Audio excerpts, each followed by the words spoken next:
मेरे प्यारे भाई बहनों, मेरे एस्ट्रो ज्योतिष हिंदी चैनल में आप सभी का स्वागत है। सभी भाई बहनों को मेरी तरफ से हाथ जोड़कर राम राम। मेरे सभी भाई बहनों से विनती है कि मेरे चैनल को सब्सक्राइब करें, बेल आइकन दबाएं, जिससे कि मेरी जो भी कोई वीडियो आप डालूँ वो आप तक तुरंत एकदम पहुंच जाए। और यदि मेरी वीडियो पसंद आए तो उसको लाइक करें और शेयर करें, जिससे कि मेरी जानकारी, ये अच्छी जानकारियाँ सभी लोगों तक पहुँची जाएं। आज मैं गुरु का कुंभ राशि में परिवर्तन होने जा रहा है, उसके बारे में जानकारी दूंगा। क्योंकि गुरु 21 तारीख को सुबह जब 20 तारीख की रात के बाद में या 21 तारीख को सुबह, यानी कि गुरु अपनी नीचत्व राशि को छोड़कर कुंभ राशि में परिवर्तन कर जाएंगे। गुरु जितना उच्च राशि में फल देते हैं उसके लगभग आसपास ही कुंभ राशि में ये अपना अच्छा प्रभाव देके जाते हैं।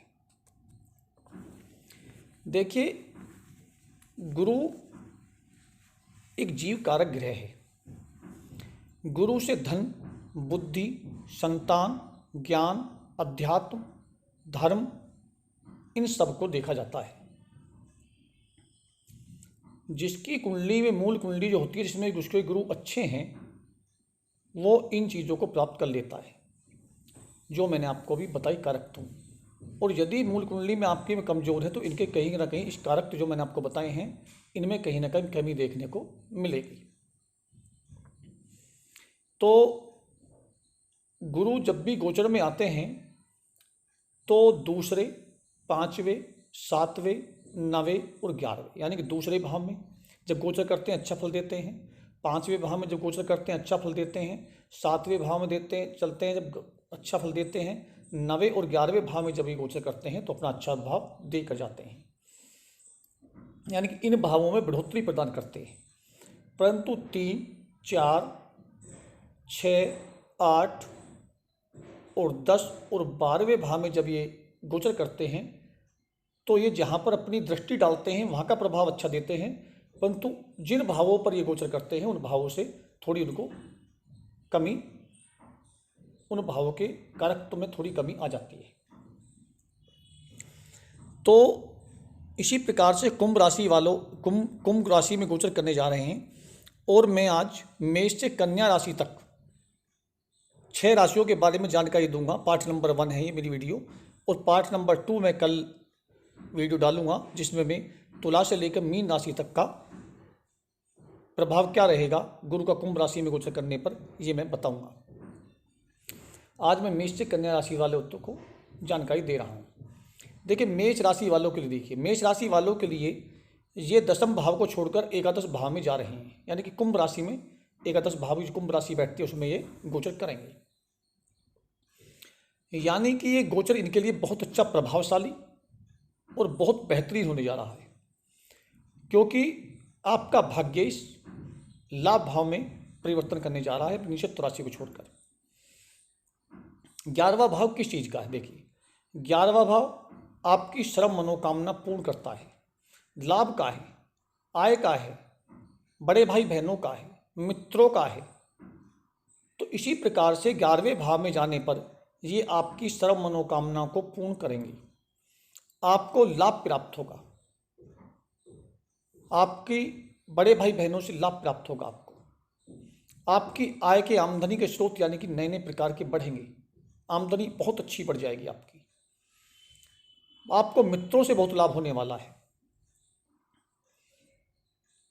आप कोई भी व्यवसाय नौकरी करते हैं उसमें आपकी आय के स्रोत बढ़ेंगे। इसी प्रकार से 7वें भाव में दृष्टि डालने पर, 5वें भाव पे 7वें भाव दृष्टि डालेंगे तो आपका 5वां भाव किस चीज़ का है? बुद्धि का है। आपकी बुद्धि का विकास होगा। शिक्षा का है, आपकी शिक्षा में बढ़ोतरी होगी। जिनकी शिक्षा में पहले रुकावट आ रही थी उस शिक्षा जो है वो आगे बढ़ने लग जाएगी। आपका 5वां भाव किसका है? यानी कि प्रेम का है। आपके जो प्रेम संबंधों में कोई खराबी आ रही थी वो आपके प्रेम संबंध अच्छे होने लग जाएंगे। हो सकता है कि आपका प्रेम विवाह में भी तब्दील हो जाए। आपका मंत्र साधना में रुचि बढ़ेगी, आपकी मंत्र साधना अच्छी प्रखर होगी। इसी प्रकार से पंचम दृष्टि आपके तीसरे भाव पर जाएगी। तीसरा भाव किस चीज़ का है? पराक्रम का। आपका पराक्रम बना रहेगा, पराक्रम बहुत अच्छा हो जाएगा, क्योंकि जिस व्यक्ति के अंदर साहस होता है वो हर काम कर लेता है, इसलिए आपका साहस बहुत बढ़ा गया। आप छोटे मित्रों से आपको लाभ होगा। आपको जो छोटे भाई बहन हैं उनके भी भाग्य में वृद्धि होगी और उनसे आपको संबंध अच्छे बने रहेंगे, परंतु आपकी यात्राएं बहुत होंगी, आपकी यात्राएं बहुत होंगी। इसी प्रकार से नवम दृष्टि सप्तम भाव पर है। सप्तम भाव की इच्छा है आपका व्यापार का है, यानी कि आपका व्यापार बहुत अच्छा चलेगा, व्यापार में बढ़ोतरी होगी, आपके व्यापारिक संबंध अच्छे बनेंगे, आपकी व्यापारिक संबंधी यात्राएं होंगी। दूसरा क्या है? आपके ये विवाह और पत्नी का है। यदि आप अविवाहित हैं तो आपकी मूल कुंडली में अच्छे हुए तो आपका विवाह अवश्य होकर जाएगा, आप विवाहित हो जाएंगे, आपको ससुराल से धन लाभ होगा। और यदि आप विवाहित हैं यानी कि पत्नी आप शादीशुदा हैं तो आपके पत्नी संबंध अच्छे बनेंगे। ये मेष राशि वालों के लिए गोचर है, यानी कि कुल मिलाकर बहुत अच्छा है। 100 नंबर में से कम आपका 100 के 100 नंबर अच्छा जाने वाला है। और यदि कहीं पर आपको कोई दिक्कत नजर आए, क्योंकि मूल कुंडली हो सकता खराब हो, तो यदि आपको कहीं पर दिक्कत आए तो आप ओम ब्रह्म बृहस्पते नमः इस मंत्र का जाप करें 108 बार डेली, और पीपल की सेवा करें, यानी कि पीपल को बृहस्पतिवार के दिन और केले को जल चढ़ाएं, ये आपके लिए काफ़ी है। इसी प्रकार से वृषभ राशि वालों के लिए, वृषभ राशि वालों के लिए ये दसम भाव में गोचर करेंगे। दसम भाव में गुरु का गोचर इतना अच्छा नहीं होता। आपका जो, अगर आप नौकरी करते हैं तो आपकी नौकरी में परिवर्तन होने की संभावना है, यानी कि तबादला हो सकता है। यदि व्यवसाय करते हैं तो व्यवसाय में उन्नति भी थोड़ी कम देखने को मिल रही है, या व्यवसाय में आप परिवर्तन कर सकते हैं। यदि आपकी कोई पदोन्नति होने वाली थी वो आपकी नहीं हो पाएगी। आपके पिता संबंध थोड़े यानी कि मिले जुले रह सकते हैं, अच्छे भी नहीं रहेंगे और न इतने बुरे होंगे। इसी प्रकार से सप्तम दृष्टि चतुर्थ भाव पर होगी, यानी कि आपकी माता का स्वास्थ्य अच्छा बना रहेगा, आपके माता संबंध अच्छे बनेंगे, आपको जमीन जायदाद का लाभ होगा, यानी कि आपको घर के जो कितने भी सुख साधन की चीज़ें हैं उनकी प्राप्ति होगी और सुख साधन आपके बढ़ेंगे।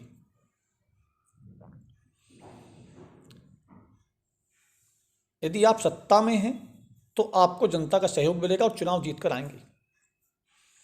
इसी प्रकार से आपकी पंचम दृष्टि सेकंड भाव पर होगी, दूसरे भाव पर। दूसरा भाव किसका? कुटुंब का है। कुटुंब से आपके संबंध अच्छे बने रहेंगे, कुटुंब से आपको लाभ होगा। आपकी जो बेसिक शिक्षा है वो अच्छी होगी और बेसिक शिक्षा में आपको लाभ भी होगा। दूसरा धन का है। धन क्या है आपका? आपको धन का लाभ अवश्य होगा और धन की बढ़ोतरी होगी घर में। कई तरह से कई प्रकार से आपके धन का आगमन बना रहेगा। इसी प्रकार से वाणी का भी है, तो वाणी आपकी प्रखर होगी और वाणी कारण आप लोगों को मोहित कर लेंगे। इसी प्रकार से नवम दृष्टि छठे भाव पर जाएगी। छठा भाव किसका है? ऋण रोग का है, यानी कि आपका ऋण जो चढ़ रहा था उसमें थोड़ी कमी आएगी और आप उसको उतार सकेंगे। रोग जो आपके चले आ रहे थे उनमें कमी आएगी, परंतु यदि मूल कुंडली में आपकी में गुरु खराब हुए तो आपके रोग में बढ़ोतरी भी हो सकती है। शत्रुओं में कमी आएगी, शत्रु हंता बनेंगे आप। और कहीं पर अगर नौकरी के आपको कोई इंटरव्यू दिया है या कहीं यहाँ पर टेस्ट दिया है तो आपको नौकरी लगने की संभावना बन जाएगी। यदि आपको कहीं पर कोई परेशानी आए तो आप चने की दाल हर बृहस्पतिवार को मंदिर में पीले कपड़े में रखकर जितनी आपकी क्षमता हो उसके अनुसार दान करें और बड़े बुजुर्गों की सेवा करें, उनके चरण स्पर्श करें, आपको लाभ होगा। इसी प्रकार से मिथुन राशि वालों के लिए ये नवम भाव में गोचर करने जा रहे हैं। आपके लिए बहुत अच्छा है, क्योंकि नवम भाव अध्यात्म और धर्म का है, भाग्य का है। तो आपके भाग्य में जो रुकावट आ रही थी वो रुकावटें खत्म होंगी, आपका भाग्य प्रबल होगा, आपका आध्यात्मिक रुझान बढ़ेगा, आपकी धार्मिक लंबी लंबी यात्राएं होंगी, आपको बड़े भाई बहनों से लाभ मिलेगा, संबंधी से आपको लाभ मिलेगा कि नवम भाव में गोचर अच्छा होता, पिता संबंध आप सुधरेंगे और पिता को लाभ भी पहुंचेगा आपके कारण। इसी प्रकार से सप्तम दृष्टि तीसरे भाव पर है, आपका पराक्रम बढ़ेगा, पराक्रम में वृद्धि होगी, आपकी यात्राएं बढ़ेंगी और आपको छोटे भाई बहनों संबंध बनेंगे, सुधरेंगे, उनसे लाभ भी होगा, मित्रों से आपको लाभ होगा, मित्रों से संबंध आपके अच्छे बनेंगे। आपके लगन भाव पर दृष्टि होगी, यानी कि आप खुद अपने आप को एक पहचान के रूप में बाहर निकालकर प्रकट करेंगे, यानी कि बाहर निकालकर अब कि मैं भी कुछ व्यक्ति हूँ, आपके अंदर जाकर निखार आएगा, प्रखरता बढ़ेगी, आपकी इमेज बढ़ेगी, आप कहीं ना कहीं एक अच्छे इंसान के रूप में समाज में आप उभरते हुए नजर आएंगे। इसी प्रकार से पंचम भाव पे नवम दृष्टि होने के कारण आपके संतान का लाभ मिलेगा, आपको बुद्धि प्रखर होगी, आपको विद्या का लाभ मिलेगा। यदि आप प्रेम विवाह करना चाहते हैं तो आपका वो विवाह में बंधन परिणित हो जाएगा। इसी प्रकार से कर्क राशि वालों के लिए ये अष्टम भाव में गोचर करने जा रहे हैं। देखिए, आपके लिए थोड़ा सा ये अशुभ रहेगा, क्योंकि अष्टम भाव में गोचर जब गुरु करते हैं तो थोड़ा सा नुकसान होते हैं। आपको जो यात्राएं हैं उन यात्राओं पर आप ध्यान दें। यात्रा तो आपकी बढ़ेंगी, परंतु यात्रा में कोई दुर्घटना होने की संभावना है, उसको थोड़ा अपनी देखभाल करके चलें। गाड़ी कम चलाएं, अगर गाड़ी चलाएं तो कम रफ्तार से चलाएं। दूसरा कि आपको अचानक लाभ या हानि भी हो सकती है। अगर आपकी मूल कुंडली में अच्छे हुए तो आपको अचानक लाभ होगा, और मूल कुंडली में आपके बच्चे नहीं हैं, अकारक हैं, आपके कहीं पर नीच के बैठे हुए हैं, तो हो सकता है हानि पहुंच जाए, परंतु आपकी आयु बढ़ेगी, ये अवश्य है। इसी प्रकार से सप्तम भाव पर दृष्टि होने के कारण, सप्तम भाव दूसरे भाव पर दृष्टि होने, सप्तम दृष्टि, तो आपको धन का आगमन होगा, कुटुंब में वृद्धि होगी, वाणी प्रखर होगी, बेसिक शिक्षा में आपको बढ़ोतरी होगी। और 12वें भाव पर, यानी कि पंचम दृष्टि 12वें भाव पर होने के कारण आपका आध्यात्मिक रुझान बढ़ेगा। आपका जो खर्च होगा वो अच्छे कार्यों पर होगा, यानी कि मंदिर में कहीं दान देना है, इस प्रकार से किसी की सेवा के लिए देना है, ऐसा खर्च होगा, अच्छी जगह यानी कि खर्च होगा, आपका आध्यात्मिक की तरफ रुझान बढ़ेगा आपको। और इसी प्रकार से चतुर्थ भाव पर नवम दृष्टि होने के कारण आपको माता का सुख मिलेगा, जनता का सुख मिलेगा, घर में सुख सुविधा के साधन बढ़ेंगे, आपको जमीन जायदाद की भी प्राप्ति हो सकती है। अगर कोई पुराना मकान है तो आप उसको तोड़कर उसको नया मकान बना लें, ये भी आपको होने की प्रबल संभावना है। इसी प्रकार से सिंह राशि वालों के लिए इस सप्तम भाव में गोचर करने जा रहे हैं। सिंह राशि और सप्तम भाव में गोचर बहुत अच्छा होता है गुरु का, तो आपका व्यापार बढ़ने लगेगा, व्यापार में वृद्धि होगी, आपकी पत्नी से संबंध अच्छे बनेंगे, आपका पत्नी से लाभ भी हो सकता है, अविवाहित लोगों का विवाह हो सकता है, विवाह की प्रबल संभावना है। इसी प्रकार से लगन भाव दृष्टि होने के कारण आपकी राशि पर आपकी बुद्धि प्रखर होगी, आपकी इमेज सामाजिक दायरा यानी कि आपका बहुत बढ़ेगा, आप यानी कि एक अच्छे इंसान के रूप में उभरेंगे, आप हर काम को सोच समझ कर करेंगे। इसी प्रकार से तीसरे भाव पर आपकी नवम दृष्टि होने के कारण आपका साहस बढ़ेगा, पराक्रम बढ़ेगा, छोटे भाई बहनों से लाभ होगा, आपको छोटे मित्रों से लाभ होगा, आपकी यात्राएं लगी रहेंगी। 11वें भाव पर दृष्टि होने के कारण आपकी पंचम, आपकी सर्व मनोकामना पूर्ण होंगी, आपको आय के स्रोत नए नए हो बनेंगे, आपको लाभ पहुंचेगा, व्यापार बढ़ेगा आपका, आपके बड़े भाई बहनों से संबंध अच्छे बनेंगे, बड़े मित्रों से सहयोग मिलेगा, आपकी प्रत्येक मनोकामना पूर्ण होती नजर आ रही है। इसी प्रकार से कन्या राशि वालों के लिए षष्ठम भाव में गोचर करेंगे, तो आपके षष्ठम भाव में गोचर होने के कारण आपको ऋण, रोग और शत्रु बढ़ने की संभावना, प्रबल संभावना है, जो आपके ऋण और रोग शत्रु बढ़ सकते हैं। षष्ठम भाव में गोचर जो है गुरु का अच्छा नहीं होता, जैसे ऋण आपका बढ़ेगा, रोग आपको घेरेंगे, शत्रुता आपकी अधिक बढ़ेगी, दुश्मन आपको परेशान करेंगे। परंतु अगर आपकी मूल कुंडली में अगर अच्छा हुआ तो आपके शत्रु परास्त भी होंगे आपसे, क्योंकि षष्ठम भाव बैठ के शत्रु हंता भी होता है, तो आपके शत्रु परास्त भी आप करेंगे, चाहे बेशक आप शत्रु बढ़े, लेकिन शत्रु हंता होंगे आप, शत्रुओं को आप अपने आप ही खत्म कर देंगे। तो इसी प्रकार से अगर ऋण होगा आपका बढ़ेगा अवश्य, लेकिन ऋण भी आप अपने आप उतार देंगे। ऐसे गुरु आपको इतनी क्षमता भी देंगे, रोग बढ़ेंगे लेकिन रोगों को मानने की क्षमता है कि आपकी इम्यूनिटी मजबूत रहेगी, इसलिए आपको गुरु यहाँ पर बैठकर ये बढ़ाएंगे अवश्य, लेकिन उनको मानने की क्षमता भी अवश्य आपको देंगे। 12वें सप्तम दृष्टि 12वें भाव पर होने के कारण आप आध्यात्मिक रुझान बढ़ेगा, आपके खर्चे बढ़ेंगे अवश्य। हो सकता है हॉस्पिटलाइज भी के खर्चे बढ़े या बीमारी को खर्चे बढ़ें, परंतु आपके खर्चे जो है लिमिट से बढ़े रहेंगे, क्योंकि आपकी दृष्टि अच्छी जहाँ पर होती है, दृष्टि अच्छी होती है गुरु की। आपके अच्छे साधनों में खर्च भी होंगे, जैसे आध्यात्मिक चीज़ों में, मंदिरों में, इन चीज़ों में, या कोई लोगों की सेवा के लिए आप खर्च करेंगे। इसी प्रकार से दसम भाव पर दृष्टि होने के कारण पंचम, आपका कारोबार बढ़ेगा, आपकी पदोन्नति हो सकती है, आपके पिता संबंध सोचेंगे, पिता का व्यवसाय आपका बढ़ेगा और आपकी नौकरी भी लग सकती है। आपको अगर व्यवसाय नहीं करते हैं तो आप व्यवसाय करने लग सकते हैं, आपके लिए प्रबल संभावना है। इसी प्रकार से सेकंड भाव पर नवम दृष्टि होने के कारण आपके घर में धन के आय के स्रोत बनेंगे, धन आपका आगमन बना रहेगा, आपकी वाणी प्रखर होगी, वाणी के कारण आप पैसा कमाएंगे, कुटुंब में आपकी वृद्धि होगी, आपके कुटुंब में भी आपका मान सम्मान बढ़ेगा, कुटुंब का भी आपके का मान सम्मान बढ़ेगा, आपके पिता सम्मान सुधरेंगे, अच्छे बने रहेंगे, आप वाणी के कारण भी धन कमा सकते हैं। आपकी शिक्षा पूर्ण होगी, शिक्षा में जो कमी आ रही थी वो दूर होगी। ये मैंने आपको मेष से कन्या राशि वालों तक के लिए गुरु का गोचर बताया कि कैसा रहेगा। अब देखिए, मैंने राशिवाजी बताया, परंतु प्रत्येक राशि के लिए बता देता हूँ मैं, जो भी कोई जिसको नहीं बताया गया है तो वो राशि सुन लें।